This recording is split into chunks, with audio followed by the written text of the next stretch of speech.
하나님께서 2026년 1월 신년에 저와 여러분에게 주신 말씀입니다. 요엘서 2장 말씀인데 길기 때문에 우리 14절, 15절만 우리 합독으로 드리겠습니다. 읽겠습니다. 주께서 혹시 마음과 뜻을 돌이키시고 그 뒤에 복을 내리사 너희 하나님 여호와께 소제와 전제를 드리게 하지 아니하시는지 누가 알겠느냐? 너희는 시온에서 나팔을 불어 거룩한 금식일을 정하고 성회를 소집하라. 아멘. 어른들은 애들은 모르지만 다 아실 거예요. 이제 돌아가신 분이신데 오빠 이상용 씨 다 아시죠? 그분이 107세가 되는 할아버지를 찾아서 장수의 비결을 물었습니다. 할아버지, 어떻게 그렇게 그 나이 되도록 온갖 일들을 다 겪었는데 어떻게 다 이겨내시고 이렇게까지 장수를 하셨습니까? 물으니까 할아버지 아니고 형님이라 불러라. 그렇게 말씀을 하셨다는 거예요.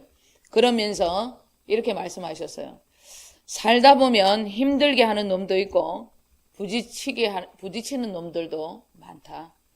그런데 나는 무조건 냅둬버려. 이게 답이에요. 냅둬버려. 그렇게 하니까 그들이 사라지더라. 60대에도 사라지고 70대도 사라지고 80에도 사라지대. 그러니 어떤 일이 있더라도 힘들게 하는 놈들이 너와 부딪혀더라도 어떤 어려움이 있더라도 전부 맞서지 말고 냅둬버려. 맞으면 네가 사라진다. 어떤 일이 있더라도 모든 일에 그것이 운명이려니 하고 냅둬버려라는 거예요. 그것이 그분의 장수 비결이다. 그렇게 말씀을 하셨습니다.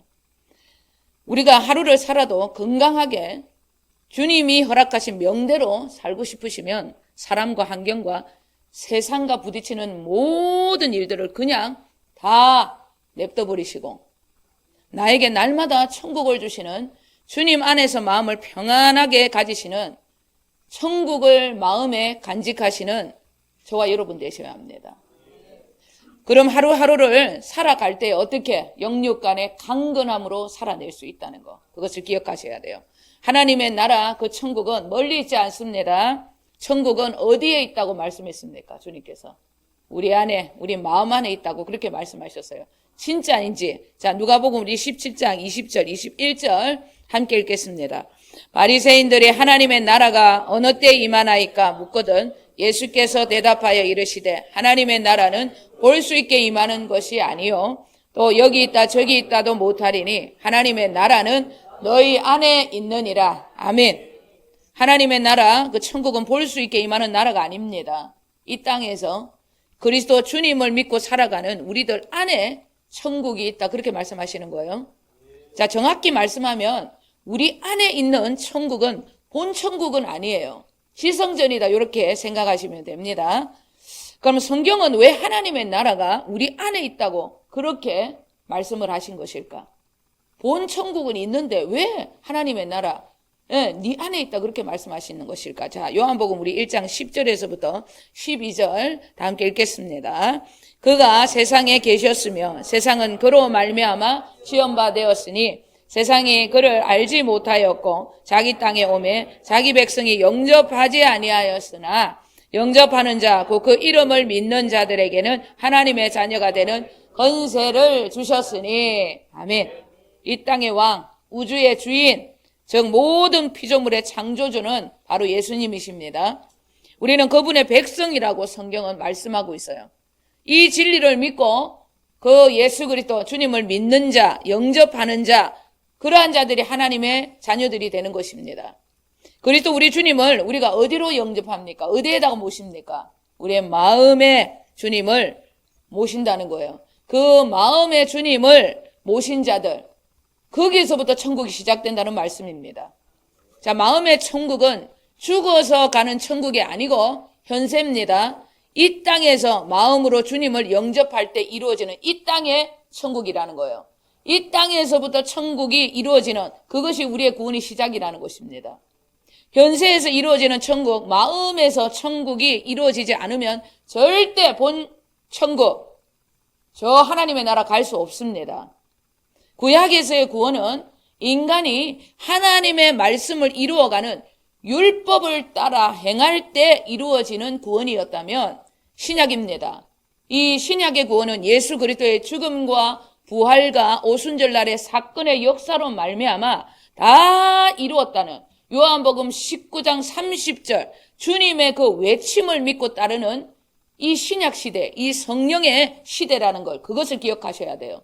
다 이루어진 것을 믿기만 하면 되는 시대라는 거예요. 인간의 힘, 노력, 그래서 여러분 조금도 필요치 않습니다. 인간의 의가 필요 없기 때문에 그래서 다 이루었다는 이 주님의 이 놀라운 약속, 이 구원을 믿게끔 해주시려고 성령님이 우리 안에 오신 것입니다. 모든 구원은 인간의 힘, 구약의 구원은 다 폐하여졌습니다. 구원은 모든 것은 다 이루셨다는 요한복음 19장 30절에 그 말씀을 믿고 성령님을 의지하며 살아갈 때 시작부터 끝까지 모든 것을 성령님이 이 구원을 이루어 가시는 거예요. 우리가 하나님의 아들이다, 딸이다. 그러므로 그리스도 우리 주님의 모든 것들이 다 내 것이다. 이런 진리는 우리의 힘, 우리의 의로는 절대 믿어지지 않는 것입니다. 성령님의 역사로만 믿어지는 일입니다. 그래서 우리 안에서 어느 날 이 복음을 계속해서 갈망하고 이 복음을 따라 살게 되면 내가 하나님의 자녀가 맞구나. 우리 아버지가 창조주 하나님, 전지전능하신 분인데 나는 왜 이렇게 고민하고 염려하고 걱정하고 우울했는가? 내가 바보였구나. 이것을 누가 깨닫게 해주시는 분이 성령 하나님이시라는 거예요. 자, 로마서 8장 16절 진짜 그런 것인가? 자, 우리 읽겠습니다. 성령이 친히 우리의 영과 더불어 우리가 하나님의 자녀인 것을 정언하시나니 아멘. 성령님이 친히 우리의 영과 더불어서 내가 하나님의 자녀다. 네가 하나님의 자녀야. 그것을 가르쳐 주신다는 거예요. 여러분 성령과 인간의 영이 하나가 되는 거 그때는 여러분 영이 하나인 거예요. 고린도서 6장 17절에 얘기합니다. 영이 합한 자는 하나라 그랬어요. 예. 어떤 일이 있더라도 우리 안에 우리의 영 속에 그 영이 어디 있는지를 모르겠지만 우리의 마음에 성령님이 오셔서 네가 하나님의 자녀다. 이것을 계속해서 여러분 정언을 해주신다는 거예요. 우리는 성령 충만, 성령님이 기뻐하시는 그래서 그 일만 성령 충만만 받으면 된다는 거예요. 성령님이 기뻐하시는 이는 그리스도 그분의 어떠함을 알기를 소원하는 거예요. 주님의 기쁨이 되려고 주님만을 바라보는 것이 성령 충만입니다. 힘이 든다. 여러분 살다 보면 육신을 입고 살기 때문에 어렵죠. 삶이 어렵습니다. 성령님이 이럴 때 우리 주님은 어떻게 하셨습니까? 이럴 때 주님의 말씀은 어떻게 하십니까? 그렇게 살아가는 것이 성령 충만이라는 거예요. 왜? 우리 성령님은 예수 그리스도 그분의 진리의 말씀이 있는 곳에만 역사하기 때문입니다. 우리는 죄와 사망의 법에서 이미 해방된 존재라고 로마서 8장에 그렇게 말씀하셨어요. 우리는 죄와 사망에서 이미 다 해방이 된 존재들입니다. 해방이 되었다고 하는데 해방이 되었어요. 그런데 나는 왜 내 마음에 평안도 없고 해방도 없고 진리 안에 자유도 없고 나는 하나님의 자녀가 아닌 것 같다. 여러분 그런 생각이 들을 수 있습니다. 왜? 로마서 7장에서 사도 바울도 그랬거든요. 그분도 그랬는데 우리도 그럴 수 있어요. 그래서 그분은 사도 바울 그분은 안 될 때 어떻게 했습니까? 적각 사단아 물러가라. 나는 죄와 사망의 법에서 이미 해방되었다. 그것을 외쳤다는 거예요. 하나님의 아들이 육신으로 오셔서 나 대신 내 모든 답답한 거, 되어지지 않은 거, 율법의 요구까지 그분이 물과 피를 쏟으시면서 내 모든 죄악을 다 가져갔다. 그는 안 된다고 생각하는 자신의 육신의 생각과 마음을 따르지 아니하고 성령님이 기뻐하시는 삶. 나에게는 그리스도 그분의 대가 지불, 십자가 완벽한 그 주님의 역사가 있었다. 나의 모든 죄와 사망을 다 가지고 그분이 십자가에 죽으셨다. 나는 그런 고민할 필요도 없다. 답답할 필요도 없다. 염려할 것도 없다. 그분은 나를 통하여서 율법의 요구, 내가 다 이룰 수 있도록 율법의 요구까지 전부 내가 이룰 수 없다고 생각하는 거, 이루지 못하는 것까지 다 십자가에 가져갔다. 여러분, 사도 바울은 이것을 믿고 선포했다고 로마서 8장에 그렇게 말씀하고 있습니다. 완성된 복음을 믿고 가는 자들에게는 어떤 일이 있더라도 안 된다, 못한다, 할 수 없다, 이런 말 불법입니다. 절대 그런 말 하시면 안 돼요.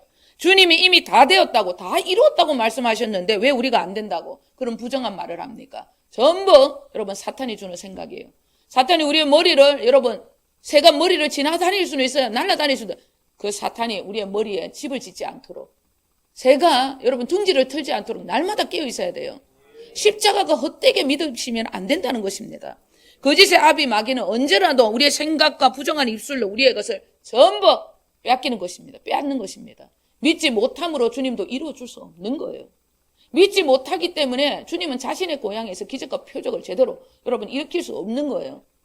믿음이 있으면 모든 것이 이루어지는 것입니다. 그래서 사도 바울은 고린도전서 2장 2절에 이렇게 말씀하신 거예요.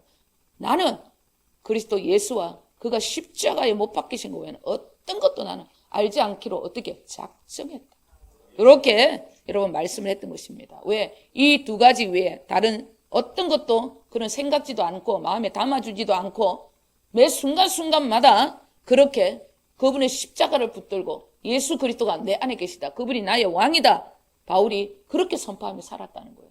그러면 여러분, 바울이 그랬다면 우리는 말할 것도 없죠. 우리가 무조건 아멘 하시면 돼요. 하나님의 모든 뜻은 예수 그리스도 안에서 예, 아멘밖에 없는 거예요.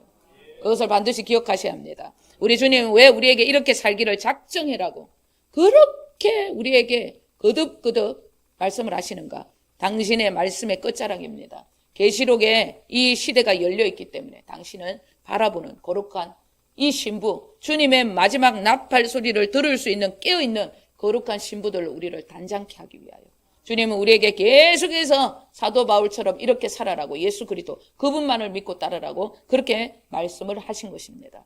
자, 우리 오늘 요엘서 2장 1절 2절 우리 다 함께 읽겠습니다. 시온에서 나팔을 불며 나의 거룩한 산에서 경고의 소리를 질러 이 땅 주민들로 다 떨게 할지니 이는 여호와의 날이 이르게 됨이니라. 이제 임박하였으니 곧 어둡고 캄캄한 날이요 짙은 구름이 덮인 날이라. 새벽빛이 산꼭대기에 덮인 것과 같으니 이는 많고 강한 백성이 이르렀음이라. 이와 같은 것이 옛날에도 없었고 이후에도 대대에 없으리로다. 아멘. 요엘서의 말씀입니다. 요엘의 외침은 모든 세대입니다. 특히 이 마지막 때에 살아갈 이들에게 향한 임박한 경고에 깨어있으라는 나팔 소리다, 그렇게 생각하시면 돼요.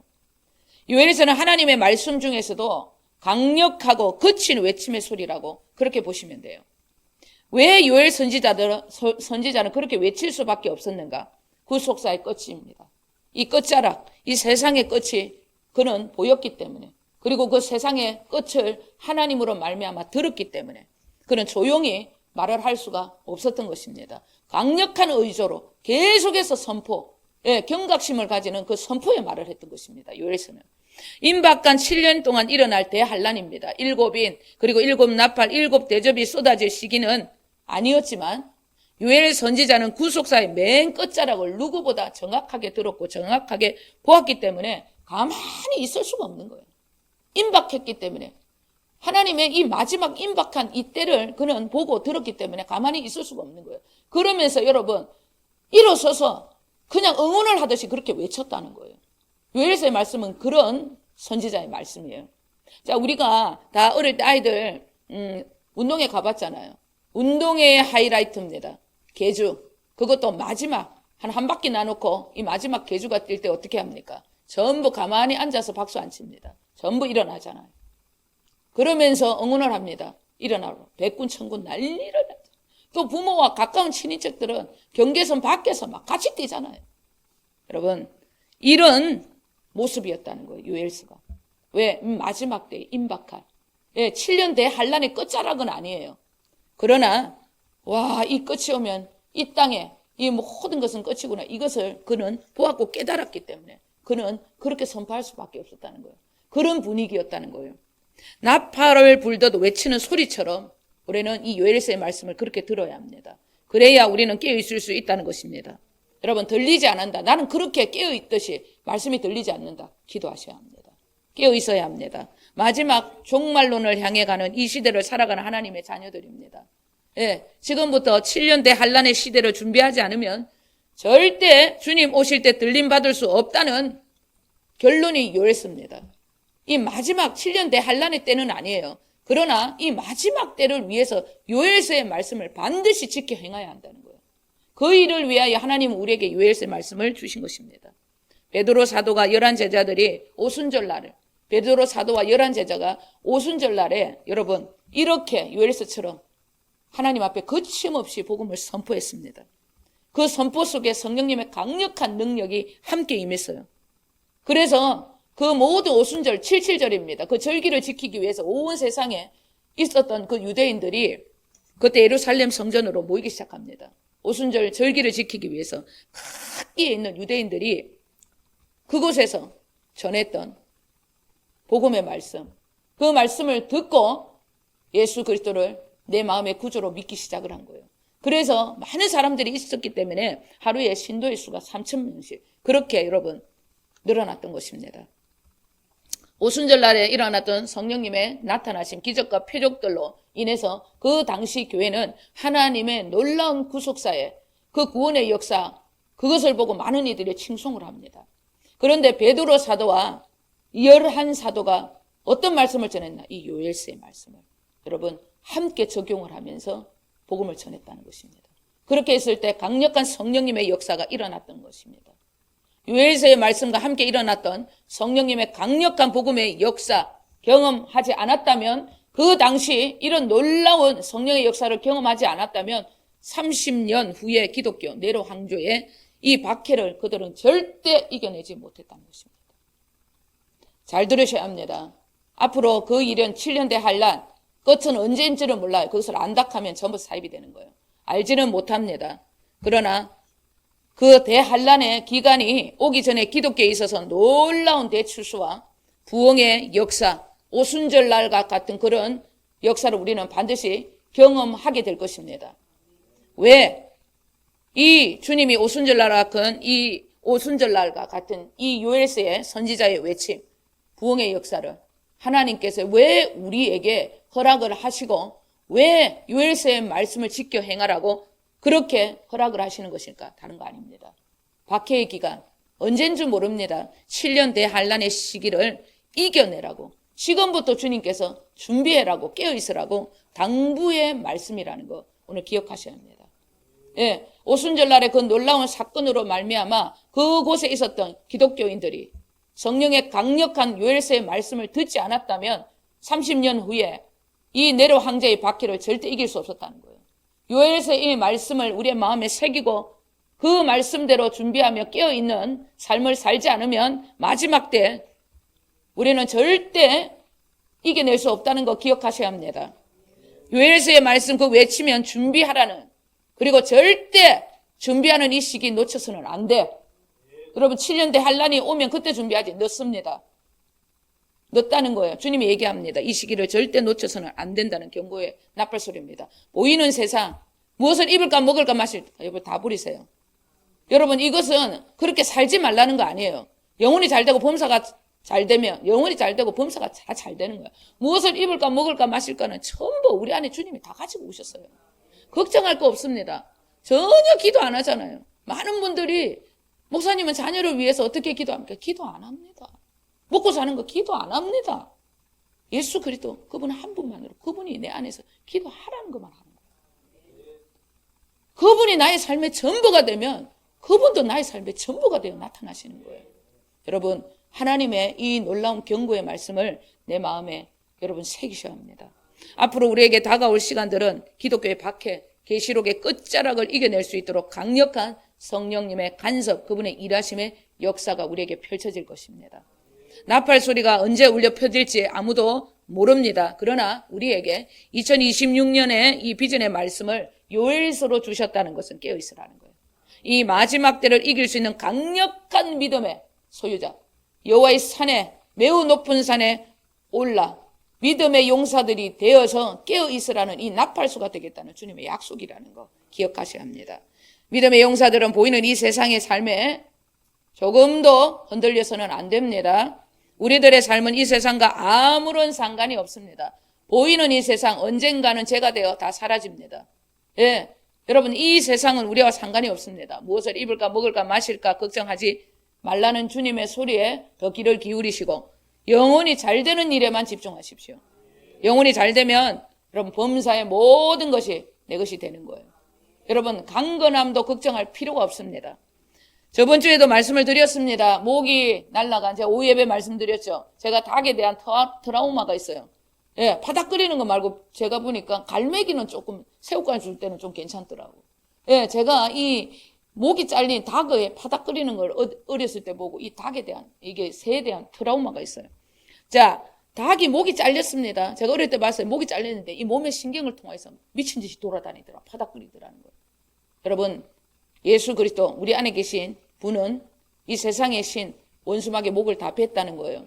그러나 목이 다 베어져 있기 때문에 지시간이 얼마 남지 않았기 때문에 파닥거리고 여러분 우리를 집어삼키려고 우는 사자처럼 돌아다닌다는 것입니다. 목이 꺾였습니다. 그것을 기억하셔야 합니다. 힘이 없어요. 그러나 그리스도 밖에 있으면 우리를 어떻게 상하게 한다는 거, 우리 것을 빼앗긴다는 거. 그래서 날마다 그리스도 안에서 복음 안에 살아가야 되는 거예요. 여러분 우리 안에 계신 이는 세상의 신 원수마귀보다 더 크신 이미 세상을 멸하신 분이라는 거예요. 예, 그분이 우리 안에 계시다는 걸 믿으시기 바랍니다. 그리스도 우리 주님께서 우리를 왕의 군대로 부르셨다는 것. 우리는 최고 높은 여호와의 산에 이르는 자입니다. 갈라디아서 2장 20절의 산에 높은 산에 오른 자들입니다. 2026년 주님은 우리의 믿음을 더 철저하게 준비를 시켜서 완벽한 군사로 우리를 세워주실 것입니다. 그 일을 위하여 주님은 첫 번째로 우리에게 말씀하십니다.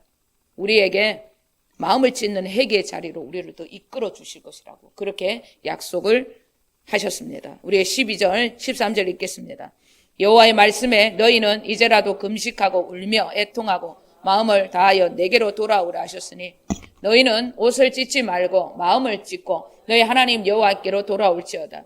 그는 은혜로우시며 자비로우시며 노하기를 더디하시며 인애가 크시사 뜻을 돌이켜 재앙을 내리지 아니하시나니.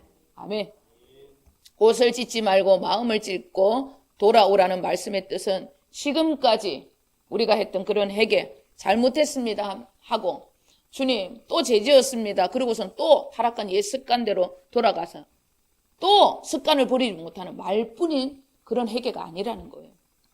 완전히 하나님께로 그분의 뜻대로 돌아가는 마음에서부터 완벽하게 여러분 그 길이 바뀌는 완전히 완벽한 그 좁은 문 좁은 길이 열릴 수 있는 그런 완전히 바뀌어지는 그런 회개의 역사를 주시겠다고 말씀을 하시는 거예요. 마음에서부터 전부 이 마음에서부터 회개가 완벽하게 이루어져서 마음에서부터 완벽한 주님을 찾는 그 길을 돌이킬 수 있는 죄에서 완벽하게 돌이킬 수 있는 그런 회개 그렇게 말씀하시는 거예요. 돌아오라는 것은 히브리 원어로 슈브라고 하는데 완전히 다른 길 다른 방향으로 전환을 한다 이런 뜻이에요. 완전히 바뀌어버린다 이런 뜻입니다. 이런 회개의 역사를 경험하게 되면 인내하신 하나님의 사랑 안에 거하게 됩니다. 이것은 여러분 완벽한 복음 언약적인 사랑에 근거한 완벽한 성경적인 사랑을 얘기를 하는 거예요.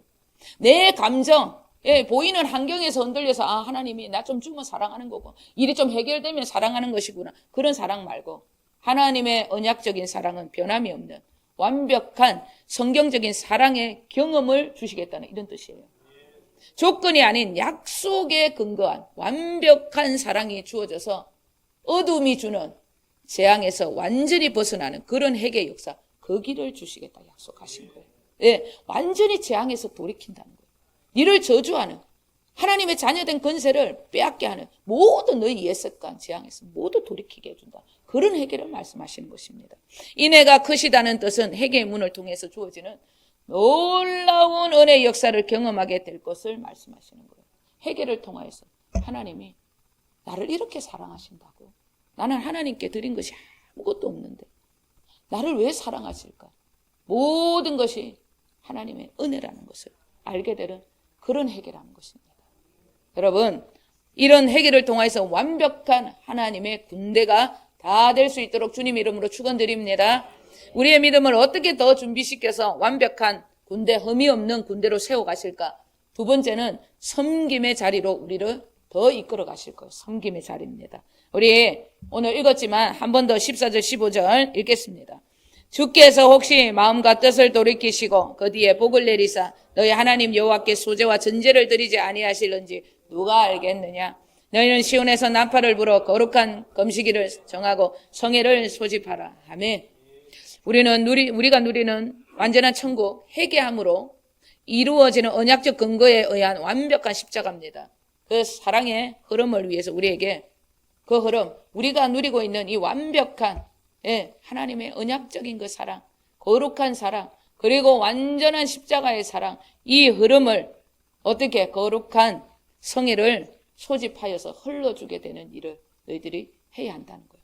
더 섬김의 자리로 우리를 주님께서 내모시겠다는 그런 약속을 하신 것입니다.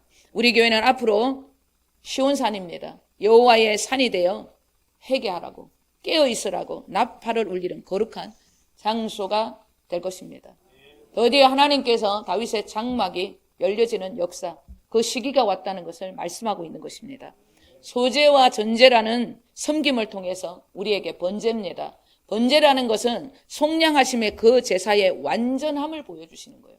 속량하신 예수 피로 말미암아 모든 인류를 구원하신 그 번제, 이 번제 위에다가 소제와 전제, 그것을 다 부어버린다는 거예요. 그래서 이 구원은 이렇게 완벽한 것이다. 이것을 우리를 통하여서 나타내시겠다는 거예요. 번제는 어린 양 예수 그리스도 피 흘림의 제사입니다. 십자가의 죽음에 완전하면 절대 그 번제, 십자가의 복음은 그냥 흘러가지 않는다는 것입니다. 철저하게 먼저 온 악한 본성이죠. 나밖에 모르고 냄새나는 그 옛사람을 십자가에 완벽하게 못을 받고 살아가는 그들의 삶, 그들의 섬김과 봉사, 그들의 소제와 제사, 그 전제와 소제의 제사로 말미암아 이 놀라운 번제, 피 흘림의 완벽한 복음의 역사가 땅끝까지 흘러가는 것입니다. 여러분, 이런 섬김의 손길이 없이는 절대 나팔의 소리 시온산에서 울려 퍼지지 못하는 것입니다. 출애굽기 17장을 보시면 이스라엘이 르비딤에서 아말렉과 전쟁을 치릅니다. 모세가 여호수아에게 너는 사람들을 택해서 내려가서 이 산 밑에서 전쟁을 해. 나는 산 꼭대기에 손을 들고 기도할게. 그렇게 말을 하고 손 들고 기도합니다. 그런데 모세가 손을 들고 기도하면 이스라엘이 이기는데 너무 힘들어서 피곤해서 내리면 아말렉이 이깁니다. 그것을 본 아론과 훌이 양쪽에서 모세의 손을 붙들어 올려줍니다. 해가 지도록 내리지 않습니다.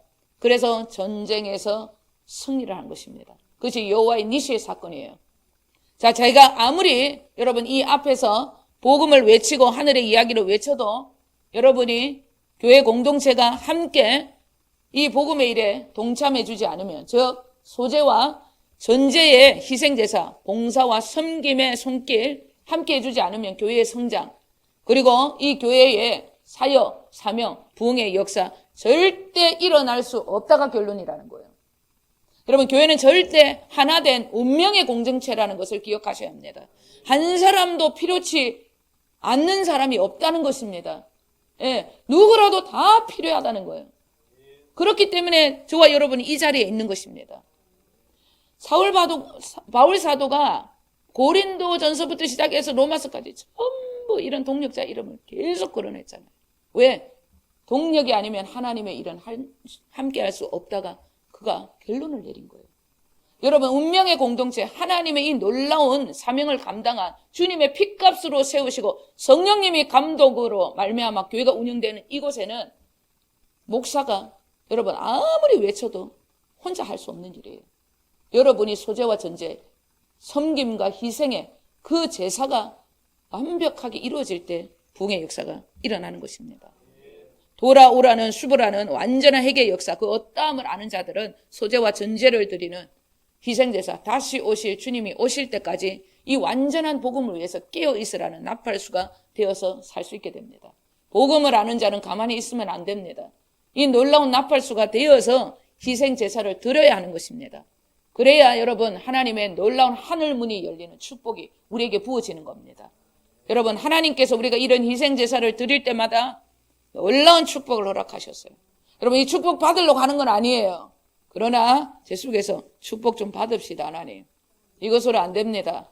하나님 물건 있건 영건 더 주시옵소서. 많이 들잖아요. 우리도 작년에 또 외부에 또 성회를 섬기고 또 목사님 또 강사를 모시니까 얼마나 돈 많이 들어요. 하나님 물질 주실 줄 믿습니다.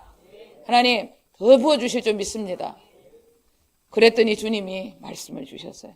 자 24절에서부터 26절 기가 막힌 말씀을 주셨어요. 읽겠습니다. 마당에는 밀이 가득하고 독에는 새 포도주와 기름이 넘치리로다. 내가 전에 너희에게 보낸 큰 군대 곧 메뚜기와 너치와 항충과 팥충이가 먹은 횟수대로 너희에게 갚아 주리니 너희는 먹되 풍족히 먹고 너희에게 놀라운 일을 행하시 너희 하나님 여호와의 이름을 찬송할 것이라. 내 백성이 영원히 수치를 당하지 아니하리로다. 아멘.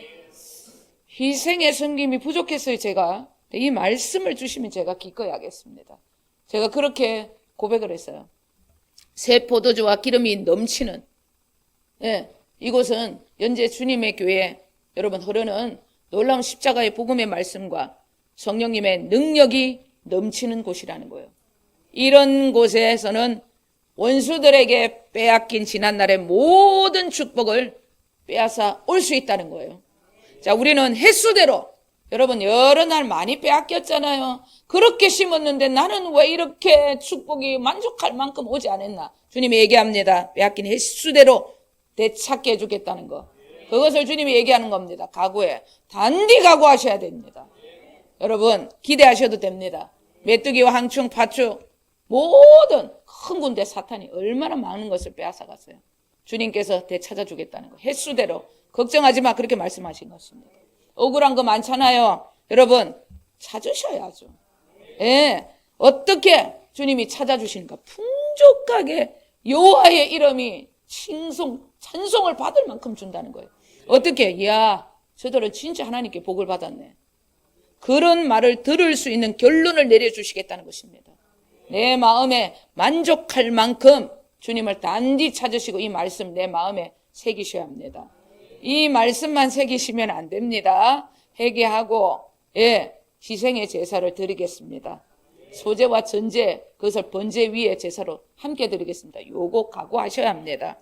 그렇다면 하나님의 은혜 여러분 우리에게 허락하실 것입니다. 여러분 하나님께서 제가 2029년을 이제 제가 믿음 신앙생활을 지금 달리고 있습니다.